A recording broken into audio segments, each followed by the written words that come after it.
Nice. Perfect.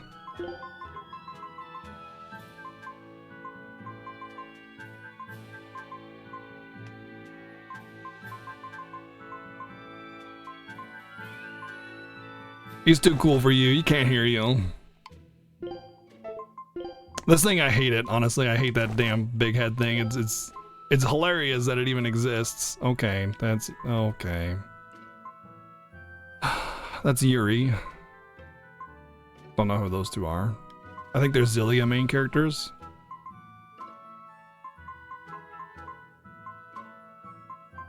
Oh, it's a earplug.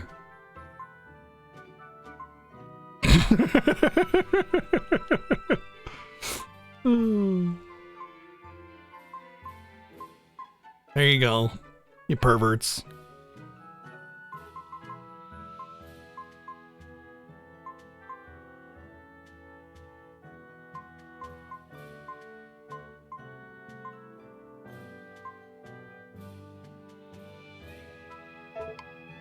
I think I just want him to be like, yeah, what's up? I'm too cool. I hate the things on the head like that. It's so stupid.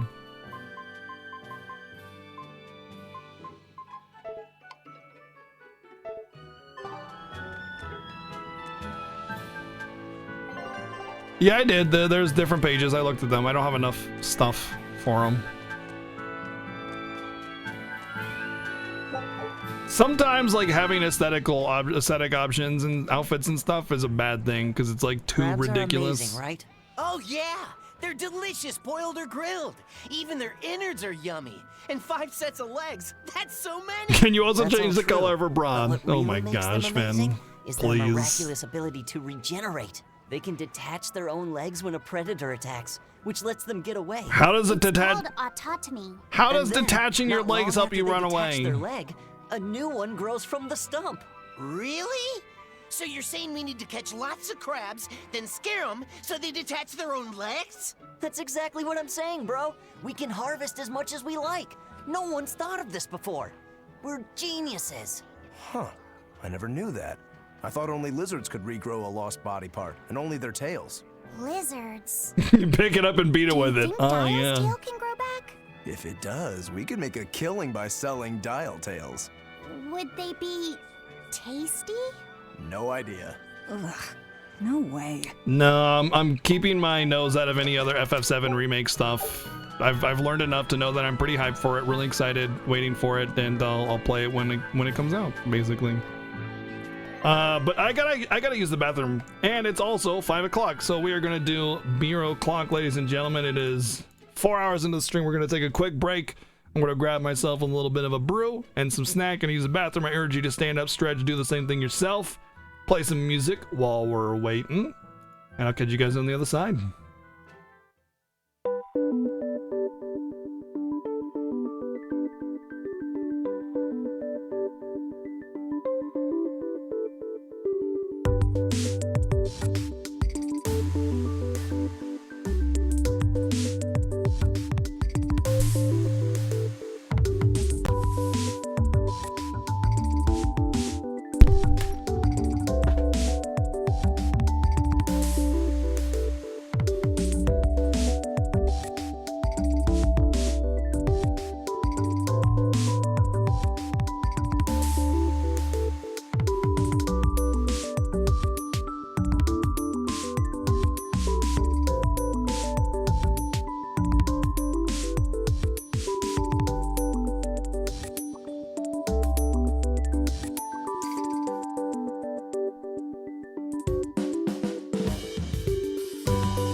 Hi. Hi. Cheers, everybody. You need to know. Need to know what? Please. I am eating some of my leftover ribeye roast. Oh, how I made the You're talking about the roast that I'm eating. I'm eating the leftovers of it. How did I make that amazing roast that I posted on Twitter?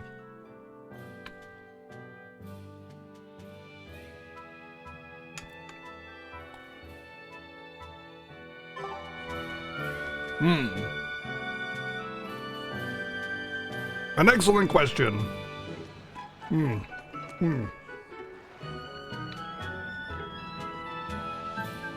All right, here's how I did it. The first thing that I did is set the oven to preheat at 500 degrees Fahrenheit. Okay. During that time, I melted some butter, and I poured it on the roast and spread it around with a brush. Okay. This serves as a twofold reason. First, it's butter, tastes good. Oh, before you do that, poke some holes in the roast, like with a fork, just nice deep holes all around it. And it was a ribeye roast, by the way, 4-pound ribeye roast. That weight matters. Weight and size matters for how you cook it, because you need to cook it differently for a different size. But anyway, then I pour and spread with a brush butter all around it, and then I made a dry rub seasoning of salt, pepper, thyme, oregano, rosemary, and a couple other things that I can't think of off the top of my head. A little bit of pepper, not too much. And then after you butter it up, you slap that dry rub all over it. You just kind of dig it in there, just rub it in. That's why it's called a dry rub. But yeah, rub that in. So the butter is gonna help make that dry rub stick. On top of that, it's just gonna be butter. It's good. So that's why the butter. Two reasons. At that point, the oven should be preheated. You put it in a baking pan, preferably with a little bit of a deeper bottom in case there's runoff. But if you're doing this, you shouldn't have very much runoff at all. Put it in the oven. Now that it's 500, make sure it's a preheated oven. That's very important, because what you're doing is you're doing like a sort of searing to it. What searing does is closes off the surface. It cooks at a high temperature and closes off the surface, so you don't have the juices leak out during the baking process. So you preheat at 500, you throw it in there for 20 minutes on 500, okay? At 20 minutes later, you take it out, I put in the sliced onions and potatoes around it at that point, and then you reduce the oven heat to 325. And at that point, once the potatoes and onions, you want to do the same treatment to them. What I do is I get a big bowl and put all the sliced onions and tomatoes in there, pour the melted butter all over it, and take a few pinches of the dry rub seasoning and just mix it all up with my hands so the butter gets all around it, because you don't want it to burn. That's the big problem. You don't want it to burn. Caramelize a little bit on the surface, it's fine, no burning. So I pour the onions and the potatoes around the roast after the initial searing, put it back in the oven for about an hour 10, hour 30, depending on how well you want it cooked or how big the roast is. And voila, that's it, easy peasy. I've heard there's a prison island somewhere where they keep the worst Lies. of the worst. Lies. All lies. It's a hard tale to swallow. It's true. And the rumors that hundreds of demons are in prison there? Fact. People say that no one has ever escaped from there alive. That one's a lie. After all, we're here. Wait, you don't mean... 1 second. Keep your mouth shut. Otherwise, you'll fare worse than anyone on that island. Yes, sir. I didn't hear a thing. What I do is I just kind of crack the oven open while I'm cooling it down. But really, I don't really wait for it to cool down. I just left it open so it could cool down. So basically the time it takes me to pour the onions and potatoes around the roast and get it ready to go back into the oven, that's how long I let the oven cool down. So not a whole lot of time. It'll cool down by itself. What's up, Grang? To the void.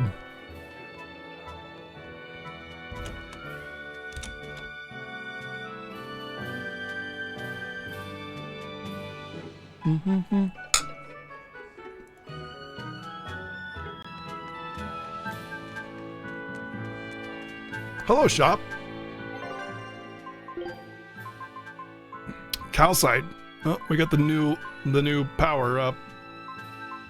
But the thing is I upgraded my weapon so much that it's probably not going to be very attractive.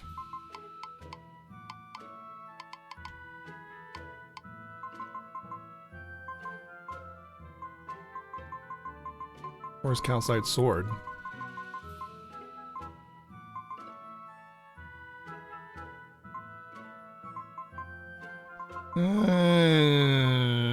I should just buy one of everything Calcite.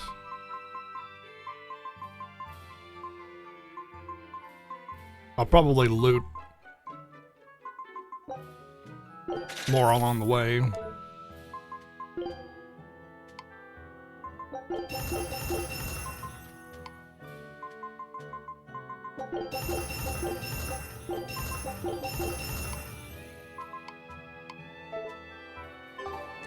Let's leave it at that for now. We'll worry about the min-maxing of equipment when I don't have a meal in front of me. Powerful demon. Its danger level has been classified as code red. It's danger level. Vegeta, what does the Abbey scout say about its danger level? Send out an emergency alert to the neighboring areas. Right. With wild demons this close to the capital, the Abbey must have had its hands full. Eisen, what did he mean by a code red demon? It's like a most wanted list for demons. From the latest I've heard, there's around 10 such demons across the territories. Oh, they sound pretty tough. That would be putting it lightly. Suffice it to say, you wouldn't want to face one unprepared. Then we'd best be prepared. Let's get going. While we're wasting time here, the Abbey is digging in. Oh, cheers, by the way. Demons designated as Code Red by an Abbey can be found roaming the territory. Code Red demons are exceptionally strong. It's recommended you only engage them when you're sufficiently prepared. Okay. Well, it's been half an hour already? Whoa. I guess my break was a little bit longer than I thought. Usually don't take very long breaks, but hey. Take a look at this. Nice, nice. Excellent job. This recipe looks real tasty. Mmm. Scout ship setting sail.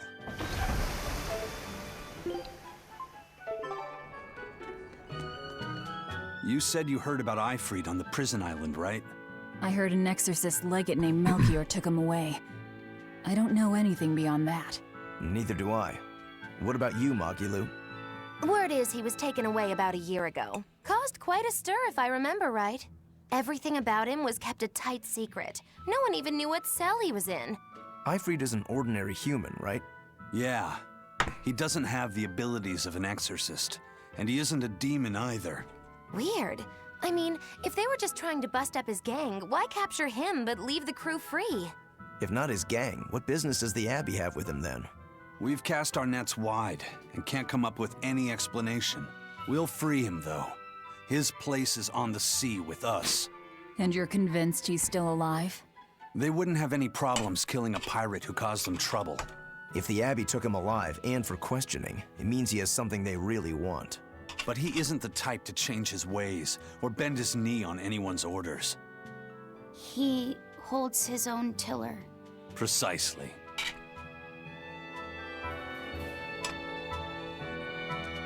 Oh.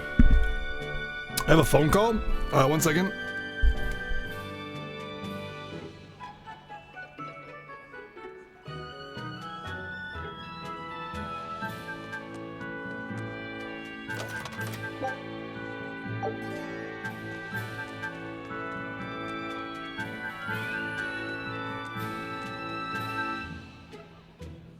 Why did you come back to us? I could tell you all missed me something awful. We didn't. At all. And what about your search for this traitor? He slipped away yet again. I've no clue Yeah, I don't where get he ran calls very off to. often. You're a witch. Can't you use a spell or something? My spellcraft works kind of like a three-legged race. It simply requires my backstabbing, slippery accomplice. Like a con artist needs an accomplice. I am not a con artist. I'm not going to help you find your traitor, you know. How cold! Such an icy stare could freeze fire! And you don't have anyone else? Well, no. Do you have a home to return to? Nope. Do you know a trade other than magic? Nope. What is it, Laphicet? Magilou's story made my chest feel funny. And my nose is runny. The witch has no friends, no home, and no purpose. I think what you're feeling is pity. Pity? It's when you feel sorrow for someone else. I pity Magilou. Oh, come on!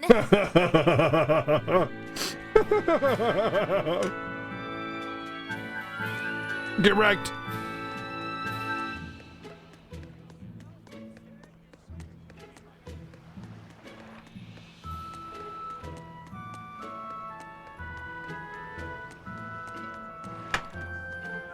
Long distance plan savings? Oh boy! Thanks, Radisson. Have you heard? Marcus and his pirates were taken out by the Royal Navy. So, he even got Marcus's crew now. Of the 4 pirate kings who terrorized Midgand, only Ifrid and his crew remain. Aren't the seas still swarming with pirates? Only small fry that rob small civilian ships on the sly. But the only pirates left that can pick a fight with the Royal Navy and win are Ifrid and his crew. In other words, the only ship left that's truly free is the Von Eltia. For a merchant, you really seem to like these pirates. He may be crooked, but money's not all he's after. If profit was his only desire, he could have made more by selling us out. But that'd be too boring, don't you think? The fun's in making a killing by breaking the rules. You're a funny guy. And that's why Ifrid goes through him whenever we need to dock here. Well, I can't say I've ever met a human like him.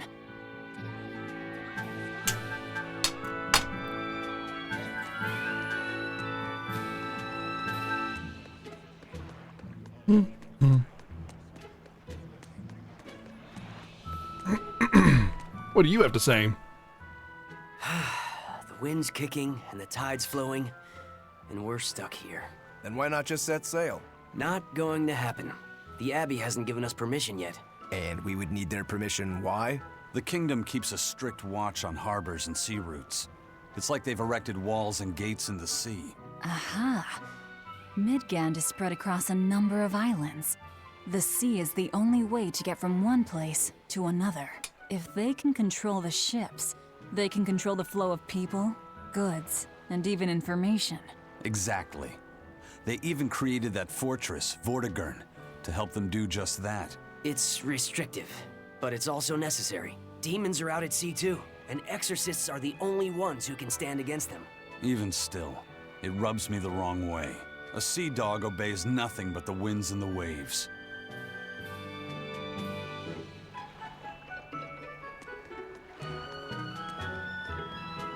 Ooh, treasure. Give me something cool, or I'll murder your family. 75! Great, I got nothing. Awesome, thank you. I appreciate that nothing. Oh, gross. I'm not drinking that anymore.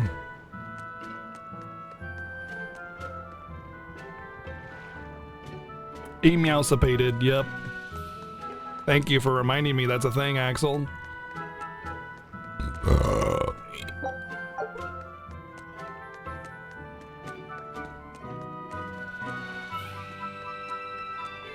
It's a cat box. Where else would a cat be?